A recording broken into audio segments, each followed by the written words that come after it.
आतंकिस्तान पाकिस्तान को भर भर के पैसा देने वाले कैसे रंगे हाथ पकड़े गए, अब आपको इसके बारे में बताता हूं। इधर भारत में ऑपरेशन सिंदूर को लेकर अभी भी पॉलिटिक्स चल रही है। विपक्ष नरेंद्र मोदी के खिलाफ माहौल बनाने में कोई कसर नहीं छोड़ रहा। उधर पाकिस्तान में नरेंद्र मोदी का ऐसा खौफ चल रहा है कि आतंकियों की मातम ही खत्म नहीं हो रहा। जो आतंकवादी मसूद अजहर ऑपरेशन सिंदूर के बाद नरेंद्र मोदी से मौत की भीख मांग रहा था, उसके आंसू अभी भी नहीं थमे।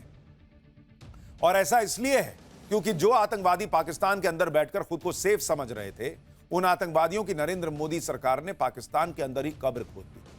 अब पाकिस्तान से उन कब्रों की तस्वीरें आ गई। इन कब्रों में कौन कौन से आतंकी दफन है, यह भी आज आपको बताऊंगा। लेकिन आप यह भी देखिए कि नरेंद्र मोदी ने पहले पाकिस्तान को एयर स्ट्राइक से ठोका और अब कूटनीतिक स्ट्राइक से ठोक रहे हैं, जिसका असर यह हो रहा है कि अब एक और मुस्लिम देश मलेशिया ने कैसे पाकिस्तान को चमका दिया, आज आपको जानना चाहिए। संयुक्त राष्ट्र में नरेंद्र मोदी के खिलाफ पाकिस्तान के मुस्लिम एजेंडे की एक मुस्लिम पत्रकार ने ही हवा निकाल दी और यूएन के मंच पर पाकिस्तान ने कबूल कर लिया कि वो भारत से कश्मीर की लड़ाई हार चुका है।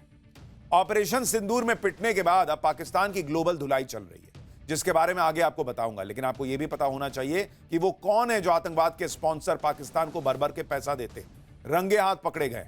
ये सब जानो बताऊंगा, पहले इसकी एक झलक देखिए।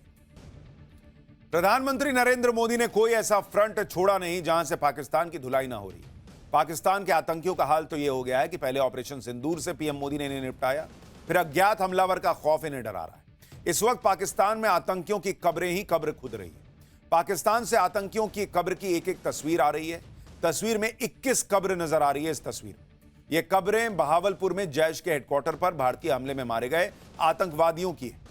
इन्हीं कब्रों में जैश सरगना मसूद अजहर के 14 फैमिली मेंबर्स की भी कब्र है। मसूद अजहर ने खुद रोते हुए बताया था कि भारत के हमले में उसके कई करीबी रिश्तेदार मारे गए। इन कब्रों पर दफनाए गए आतंकियों की मौत का दिन भी दर्ज है। कब्रों की इस तस्वीर में काफी खाली जमीन भी दिख रही है। क्या पता ये खाली जमीन मसूद अजहर के लिए छोड़ी गई हो कि भाई तुम भी किसी दिन मरोगे, ठोक ही दिए जाओगे, तो यहीं आ जाना, परिवार के साथ ही सोना। भाई एक ना एक दिन कोई आके या तो निपटा देगा या किसी भारत के हमले में ये मारा जाएगा, तो उसके कब्र के लिए शायद जगह छोड़ दी गई। अभी से मसूद अजहर के बाकी बचे लोग उसकी कब्र का इंतजाम कर रहे हैं, ऐसा लग रहा है। मसूद अजहर के परिवार की कब्रें आपने देख ली, अब खुद मसूद अजहर को सुन लीजिए। बहुत दिनों बाद फिर से मसूद अजहर का एक ऑडियो सामने आया है। कैसे ऑपरेशन सिंदूर के बाद आतंकी सरगना मसूद अजहर अब भी मातम में है। यह ऑडियो मसूद अजहर का वायरल ऑडियो बताया जा रहा है। दावा किया जा रहा है कि यह मसूद अजहर की ही आवाज है। मसूद अजहर जैसे इंटरनेशनल आतंकवादी भी अब पाकिस्तान में खुद को सेफ महसूस नहीं कर रहे। यह नरेंद्र मोदी के नए भारत की ताकत है, जिसने पाकिस्तान के आतंकियों को अंदर तक हिलाकर रख दिया। पाकिस्तान की एक मुसीबत यह भी है कि इन आतंकियों को जिस धर्म के नाम पर तैयार करता है, वो उस धर्म का कोई भी देश आज की डेट में उसके साथ खड़ा नहीं। इस्लामिक देशों में पाकिस्तान की सारी कूटनीति नरेंद्र मोदी ने फेल कर दी। पाकिस्तान ने मलेशिया में भारतीय सांसदों के डेलीगेशन के कार्यक्रम रोकने की कोशिश की। पाकिस्तान की दूतावास ने मलेशिया को कश्मीर मसले के संयुक्त राष्ट्र में होने का हवाला दिया था। मलेशिया की सरकार से कहा था कि हम भी इस्लामिक देश हैं, आप भी इस्लामिक देश हैं, इसलिए भारतीय डेलीगेशन की बात ना सुने। पाकिस्तान ने मुस्लिम ब्रदरहुड की दुहाई देकर कहा था कि मलेशिया में भारतीय डेलीगेशन के सभी कार्यक्रम आप रद्द कर दीजिए। लेकिन मलेशिया की सरकार ने पाकिस्तानी दूतावास के अधिकारियों की तगड़ी क्लास लगा दी और उसके बाद मलेशिया ने भारतीय डेलीगेशन का जबरदस्त स्वागत भी किया। जेडीयू सांसद संजय झा के नेतृत्व में भारतीय डेलीगेशन ने ऑपरेशन सिंदूर की सक्सेस के बारे में मलेशिया के संसदीय दल को ब्रीफ किया था, जिसके बाद मलेशिया ने पहलगाम में 26 निर्दोष लोगों की हत्या की निंदा की और भारत के ऑपरेशन सिंदूर का समर्थन किया। यह नरेंद्र मोदी की कूटनीतिक जीत है और अंतर्राष्ट्रीय स्तर पर भारत की मजबूत होती छवि का सबूत है। भारत की नकल करते हुए पाकिस्तान ने भी अपने झूठे और मनगढ़ंत नैरेटिव को फैलाने के लिए कई देशों में अपने डेलीगेशन भेजे। ऐसा ही एक डेलीगेशन लेकर बिलावल भुट्टो भी अमेरिका पहुंचा हुआ है, जहां वो संयुक्त राष्ट्र में भी गुहार लगाने पहुंच गया। महासचिव जो संयुक्त राष्ट्र के हैं एंटोनियो गुटेरेस और अलग अलग सभाओं के अध्यक्षों से मुलाकात उसने कर ली। भारत के खिलाफ माहौल बनाने में अपनी पूरी जान भी लगा दी। लेकिन संयुक्त राष्ट्र ने भी पाकिस्तान को ठेंगा दिखा दिया। कश्मीर, आतंकवाद, सिंधु जल संधि, किसी भी मुद्दे पर पाकिस्तान को संयुक्त राष्ट्र से कोई आश्वासन तक नहीं मिला। पाकिस्तान ने आखिरकार कबूल कर लिया है कि नरेंद्र मोदी की कूटनीति ने पाकिस्तान की कश्मीर वाली हसरत पर ग्रहण लगा दिया है। संयुक्त राष्ट्र हेडक्वार्टर में बिलावल भुट्टो ने कश्मीर पर एक बड़ा कबूलनामा किया। बिलावल भुट्टो ने कहा कि कश्मीर को लेकर पाकिस्तान के सारे अंतर्राष्ट्रीय प्रयास विफल हो रहे हैं। संयुक्त राष्ट्र और अन्य वैश्विक मंचों पर पाकिस्तान को कश्मीर के मामले में अब भी गंभीर बाधाओं का सामना करना पड़ रहा है। कश्मीर मुद्दे पर भारत के खिलाफ पाकिस्तान को दुनिया में कहीं से भी मदद नहीं मिल रही। यानी पाकिस्तान खुद बता रहा है कि वो कश्मीर के मुद्दे पर उसके साथ कोई नहीं खड़ा है, कोई उसकी बात सुनने को तैयार नहीं है। भारत के खिलाफ फर्जी नैरेटिव सेट करने में पाकिस्तान हालांकि किसी भी हद तक जा सकता है। बिलावल भुट्टो ने भी पूरा जोर लगा लिया कि पाकिस्तान को कश्मीर के मुद्दे पर संयुक्त राष्ट्र का साथ मिल जाए। बिलावल भुट्टो ने वहां कहा कि पहलगाम आतंकी हमले के बाद भारत में मुसलमानों को शैतान बताया जा रहा है। भारत में आतंकवादी शब्द का इस्तेमाल मुस्लिम अल्पसंख्यकों की भावनाओं को भड़काने के लिए किया जाता है।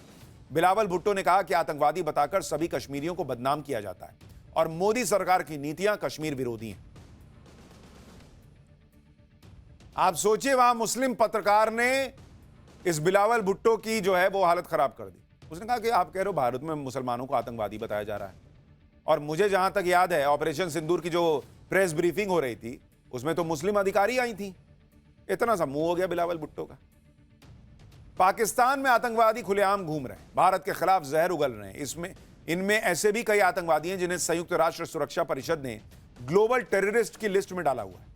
लेकिन अब ग्लोबल संस्थाओं के सड़े गले सिस्टम का हाल भी देखिए कि अब उसी संयुक्त राष्ट्र सुरक्षा परिषद ने पाकिस्तान को अफगानिस्तान में आतंकवाद रोकने की जिम्मेदारी सौंप दी है। यह डबल स्टैंडर्ड नहीं है यूएनएससी का। यूएनएससी ने पाकिस्तान को तालिबान प्रतिबंध समिति का अध्यक्ष नियुक्त कर दिया है। यह समिति तालिबानी आतंकी संगठनों और आतंकवादियों को ब्लैकलिस्ट करने, उनकी आर्थिक संपत्ति फ्रीज करने पर प्रतिबंध लगाने जैसे फैसले लेती है। अब इस समिति का अध्यक्ष बनकर पाकिस्तान तालिबान की आतंकवादी गतिविधियों के खिलाफ सिफारिशें देगा। आप बताइए, आप मतलब ये कहा जा रहा है कि चोर से कहा जा रहा है कि तुम मोहल्ले में जो है कौन कौन चोर है इसको ढूंढ के निकालो। अरे वो तो खुद चोर है भाई। या तो उनका लॉजिक ये है कि भाई जैसे क्लास में जो सबसे बदमाश लड़का उसको मॉनिटर बना दो, लेकिन ये कोई तरीका नहीं होता ना इंटरनेशनल लेवल पे कि जो आतंक फैला रहा है उसको आप कह रहे हैं कि तुम आतंक के खिलाफ कार्रवाई में आ जाओ। मतलब मजाक चल रहा है क्या? पाकिस्तान को आतंकवाद का गढ़ बताया जा रहा है और उसे आतंकवाद रोकने वाली कमेटी का हेड बनाया जा रहा है। टेरर फंडिंग बंद करने के लिए पाकिस्तान पर दबाव भी बनाया जा रहा है और उसे जमकर पैसा भी दिया जा रहा है।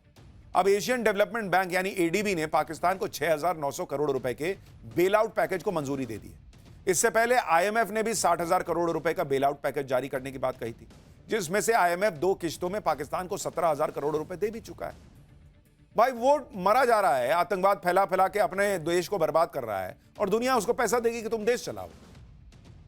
और ये भारत लगातार दुनिया को बता रहा है कि इसको किसको पैसा दे रहे हो यार तुम लोग, ये लायक नहीं है उसके, ये आतंकवाद में खर्चा करेगा। पूरी दुनिया जानती है कि इन पैसों का इस्तेमाल पाकिस्तान अपने देश के विकास के बजाय आतंकवाद के लिए करता है।